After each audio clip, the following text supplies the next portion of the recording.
Hi friends, आज की video में हम बात करेंगे क्लास 10 साइंस जो चैप्टर है प्रकाश, जो बोर्ड एग्जाम के लिए काफ़ी इम्पोर्टेंट माना जाता है। ठीक है ना। ये जो चैप्टर है 10th क्लास के बच्चों के लिए इजी है, प्लस पास कराता है ये चैप्टर। ठीक है। तो आज हम बात करेंगे प्रकाश। जब भी हम प्रकाश की बात करेंगे प्रकाश क्या होता है, हम बोलेंगे, कोई पूछेगा प्रकाश किसे कहते हैं, तो बोलना है प्रकाश एक प्रकार की भौतिक ऊर्जा है। ठीक है ना। प्रकाश एक प्रकार की भौतिक ऊर्जा है जो विद्युत चुंबकीय तरंगों के रूप में संचारित होता है। प्रकाश किसी वस्तु को देखने में सहायता प्रदान करता है। ठीक है ना। सूर्य का प्रकाश पृथ्वी तक आने में 8 मिनट 20 सेकेंड या 3 सेकेंड का समय लगता है। ठीक है ना। सूर्य का प्रकाश पृथ्वी तक आने में 8 मिनट 20 सेकेंड का समय लगता है। ठीक है। और बात करें प्रकाश, निर्वात में प्रकाश की चाल कितना होता है, तो हम बोलेंगे निर्वात में प्रकाश की चाल 3 × 10⁸ मीटर प्रति सेकेंड होता है। ठीक है ना। निर्वात में प्रकाश की चाल की जब बात करें तो 3 × 10⁸ मीटर प्रति सेकेंड होता है। ठीक है। एक बार और बताते हैं प्रकाश क्या होता है। जब भी कोई पूछे प्रकाश किसे कहते हैं, तो हम बोलेंगे प्रकाश एक प्रकार की भौतिक ऊर्जा है जो विद्युत चुंबकीय तरंगों के रूप में संचारित होता है। प्रकाश किसी वस्तु को देखने में सहायता प्रदान करता है। सूर्य का प्रकाश पृथ्वी तक आने में 8 मिनट 20 सेकेंड का समय लगता है। ठीक है ना। निर्वात में प्रकाश की चाल की बात करें तो 3 × 10⁸ मीटर प्रति सेकेंड होता है। ठीक है। अब जब प्रकाश में बात करते हैं तो प्रकाश में आता है दीप्त वस्तुएं किसे कहते हैं और अदीप्त वस्तुएं किसे कहते हैं। तो दीप्त वस्तुएं किसे कहते हैं, जब भी कोई पूछे दीप्त वस्तुएं किसे कहते हैं। ठीक है ना। दीप्त वस्तुओं की बात करें तो हम बोलते हैं वे वस्तुएं जो अपना प्रकाश स्वयं उत्पन्न करती हैं, उन्हें हम क्या कहते हैं, दीप्त वस्तुएं कहते हैं। जैसे में क्या हो जाएगा, सूर्य हो गया, टार्च हो गया, मोमबत्ती हो गया, बल्ब हो गया, ये सब किसके अंतर्गत आते हैं, तो दीप्त वस्तुओं के अंतर्गत आते हैं। ठीक है। और दूसरा क्या होता है, अदीप्त वस्तुएं। अदीप्त वस्तुएं, ठीक है ना। अदीप्त वस्तुएं की हम जब बात करेंगे तो बोलेंगे अदीप्त वस्तुएं किसे कहते हैं, वे वस्तुएं जो अपना प्रकाश स्वयं उत्पन्न नहीं करती हैं, जो दीप्त वस्तुओं के सहारे दिखाई देती हैं, उन्हें हम क्या कहते हैं, अदीप्त वस्तुएं कहते हैं। इसका सबसे बढ़िया एग्जाम्पल क्या होता है ना, चंद्रमा। क्या होता है, चंद्रमा। ठीक है। चंद्रमा जो क्या करता है, दिन में सूर्य के प्रकाश को अवशोषित करता है और रात में चमकता है। और हम कहें कि अदीप्त वस्तुएं किसको किसको बोल सकते हैं, तो हमारी आंखों से जितनी चीज़ें दिखाई देती हैं सब किसके अंतर्गत आती हैं, अदीप्त वस्तुओं के अंतर्गत आती हैं। जैसे में मान लेते हैं अभी अंधेरा हो जाएगा तो कोई चीज़ हमें दिखाई नहीं देता है, बट अभी टार्च या मोमबत्ती कुछ भी जलाते हैं तो क्या होता है, दिखाई देने लगता है। तो टार्च मोमबत्ती किसके अंतर्गत आता है, दीप्त वस्तुओं के अंतर्गत आता है। ठीक है ना। इस चैप्टर का जो प्रकाश का सबसे मोस्ट इम्पोर्टेंट जो टॉपिक है वो क्या है, तो प्रकाश का परावर्तन। क्या होता है, प्रकाश का परावर्तन। प्रकाश का परावर्तन। प्रकाश का परावर्तन। जब हम प्रकाश के परावर्तन की बात करते हैं, ध्यान से देखिए, तो क्या होता है, जो हमने सूर्य के बारे में, प्रकाश के बारे में पढ़ा, तो मान लेते हैं ये क्या है, सूर्य है। ठीक है ना। सूर्य, इसको मानते हैं कलई किया गया समतल सतह है। क्या है, समतल सतह। समतल सतह। ठीक है। इसको मान लेते ए है पॉइंट, यहाँ पे क्या है, बी है। जब भी प्रकाश के परावर्तन की हम बात करेंगे ना, तो कहेंगे जब कोई प्रकाश की किरण, ठीक है ना, जब कोई प्रकाश की किरण किसी समतल सतह पे टकराती है तो टकराने के पश्चात पुनः उसी माध्यम में वापस लौट जाती है, इस प्रकार की घटना को प्रकाश का परावर्तन कहते हैं। ठीक है ना।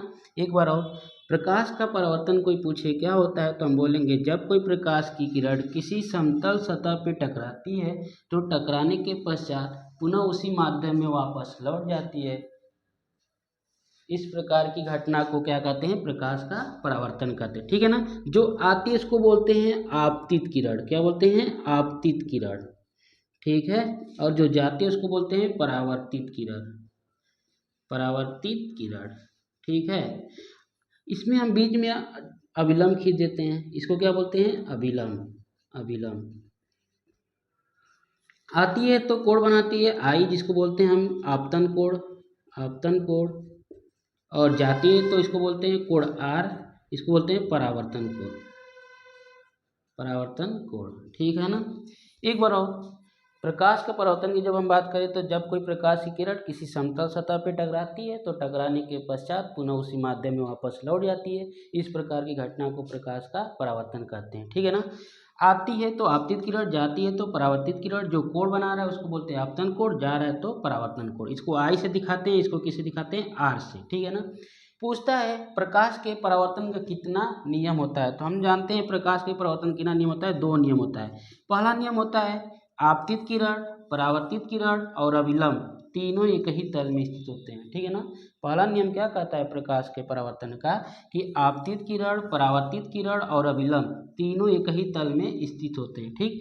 दूसरा कहता है कि आपतन कोण का मान, मतलब कोण आई का मान परावर्तन कोण के मान के क्या होता है, बराबर होता है। मतलब कोण आई बराबर क्या होता है, कोण आर, ठीक है ना।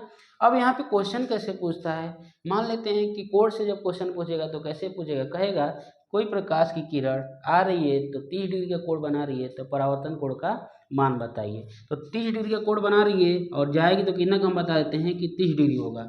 बट घुमाकर जब क्वेश्चन पूछता है कैसे, कह देगा कि मान लेते हैं कोई प्रकाश की किरण समतल सतह के साथ 60 डिग्री का कोण बना रही है, 60 डिग्री का कोण बना रही है, तो परावर्तन कोण का मान बताइए, ठीक है ना।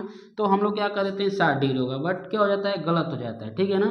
तो हम किसको लेंगे, अभिलंब को लेंगे। अभिलंब को ऐसे लेंगे, कितना डिग्री का कोण बनता है अभिलंब पे, 90 डिग्री का। तो 90 में से क्या करेंगे, 60 को घटाएंगे तो क्या आएगा, 30 डिग्री। 30 डिग्री क्या आएगा, आपतन कोण। जब आपतन कोण 30 डिग्री होगा तो हमें पता है नियम के अनुसार कि कोणाई बराबर क्या होता है, कोणार। तो इसको हम क्या बताएंगे, ये कितना बनेगा, 30 डिग्री का बनेगा, ठीक है ना।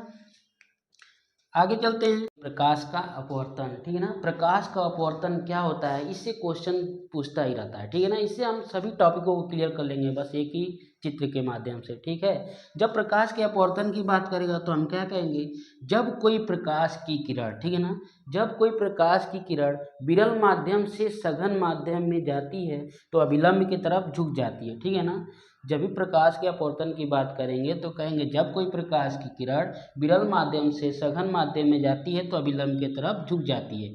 देखिए ये जो जाती है इसको बोलते हैं आपतित किरण। ऐसे सीधे जाना चाहिए ना, क्या होता है, अभिलंब की तरफ झुक जाता है, ठीक है ना। प्रकाश के अपवर्तन की जब हम बात करेंगे, कहेंगे जब कोई प्रकाश की किरण विरल माध्यम से सघन माध्यम में जाता है तो अभिलंब की तरफ झुक जाता है। इस प्रकार की घटना को प्रकाश का अपवर्तन कहते हैं। जो आती है किरण इसको बोलते हैं आपतित किरण। क्या बोलते हैं, आपतित किरण, ठीक है। और जो जाती है उसको बोलते हैं अपवर्तित किरण, अपवर्तित किरण, ठीक है, अपवर्तित किरण। आती है तो कोण बनाती है, कोण आई जिसको बोलते हैं आपतन कोण, आपतन कोण। और जो जाती है उसको बोलते हैं क्या, अपवर्तन कोण। कोण आर से दिखाते हैं, अपवर्तन कोण, ठीक है, अपवर्तन कोण। एक बार और देखेंगे ध्यान से, प्रकाश के अपवर्तन की जब भी बात करेगा तो हम बोलेंगे जब कोई प्रकाश की किरण किसी विरल माध्यम से सघन माध्यम में जाता है तो अभिलंब की तरफ झुक जाता है। सीधे जाना चाहिए था बट क्या होता है, अभिलंब की तरफ झुक जाता है। जिस प्रकार जैसे अभी हम लोग रहते हैं, अभी बाहर घूमते रहते हैं या घर पे रहते हैं तो खुले में मतलब विरल माध्यम में रहते हैं, जैसे ही क्लास में हो गया, अपने क्लास में आते हैं तो डिसिप्लिन के साथ क्या करते हैं, झुक कर मतलब बैठते हैं। उसी प्रकार ये प्रकाश का जो अपवर्तन है ना, वही रूल फॉलो करता है। मतलब जैसे अभी बस में जाना रहता है, बस में हम पहले बस से पहले रहते हैं तो क्या होता है, विरल माध्यम में रहते हैं। जैसे ही बस के अंदर एंट्री करते हैं तो क्या होता है, सीट अपना कवर कर कर मतलब झुक कर बैठना रहता है ना, वो किसको फॉलो करता है, प्रकाश के अपवर्तन के नियम को फॉलो करता है, ठीक है ना। तो दो तरह से इसको हम बोल सकते हैं, प्रकाश के अपवर्तन का 2 नियम भी होता है। क्या होता है, पहला नियम होता है कि आपतित किरण, अपवर्तित किरण और अभिलंब तीनों एक ही तल में स्थित होते हैं। नियम की जब बात करेगा तो क्या होता है, आपतित किरण, अपवर्तित किरण और अभिलंब तीनों एक ही तल में स्थित होते हैं। दूसरा नियम क्या होता है कि आपतन कोण का मान अपवर्तन कोण के मान के बराबर नहीं होता है, मतलब कोण आई इक्वल टू नॉट कोण आर, ठीक है।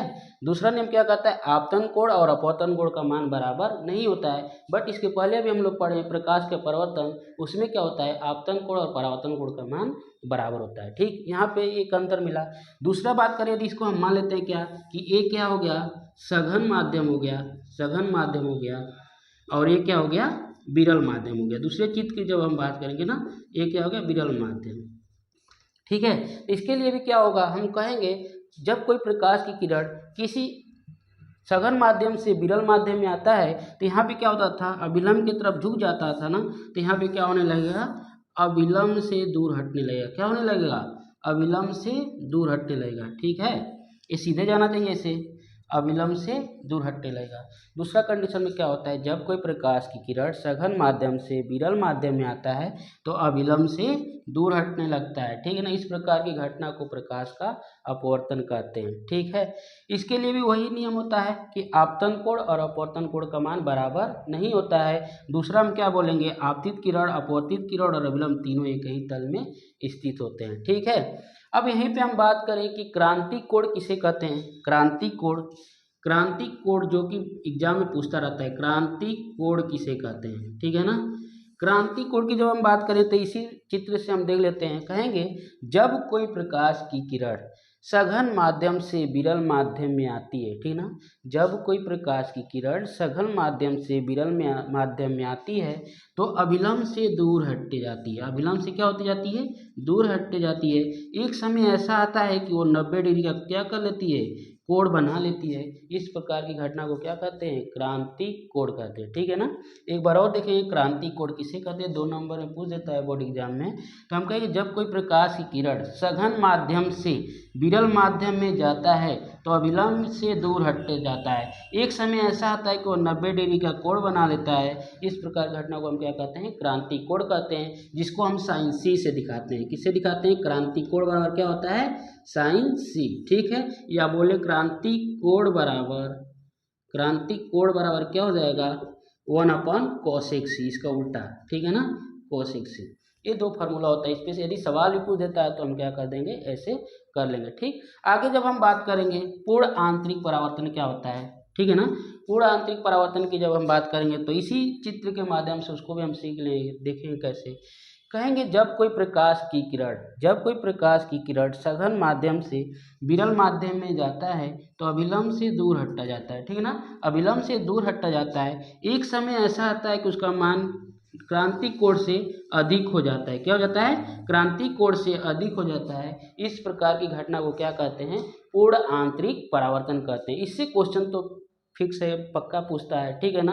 पूर्ण आंतरिक परावर्तन किसे कहते हैं, एक बार और बताते हैं। कहेंगे जब कोई प्रकाश की किरण सघन माध्यम से विरल माध्यम में जाता है तो अविलंब से दूर हटता जाता है। एक समय ऐसा आता है कि उसका मान क्रांतिक कोण से अधिक हो जाता है। इस प्रकार की घटना को क्या कहते हैं, पूर्ण आंतरिक परावर्तन कहते हैं। जैसे अभी हम लोग गर्मियों के दिनों में रोड पे जाते हैं तो रोड पे दूर से ही क्या दिखाई देता है, पानी दिखाई देता है। वो किसके कारण होता है, तो पूर्ण आंतरिक परावर्तन के कारण ही होता है। रेगिस्तान में मरीचिका का बनना पूछता है कैसे होता है, तो हम बोलेंगे पूर्ण आंतरिक परावर्तन के कारण ही होता है। हीरे का अत्यधिक चमकना किसके कारण होता है, तो पूर्ण आंतरिक परावर्तन के कारण ही होता है, ठीक है। ठीक है, तो आज के लिए इतना ही फ्रेंड्स। अब कल हम अगले टॉपिक पे बात करेंगे दर्पण पे, ठीक है ना। प्रकाश में जो पहला पॉइंट था वो आज का क्या हुआ, क्लियर हुआ। नेक्स्ट पॉइंट रहेगा आपका दर्पण, ठीक है। Thank you friends.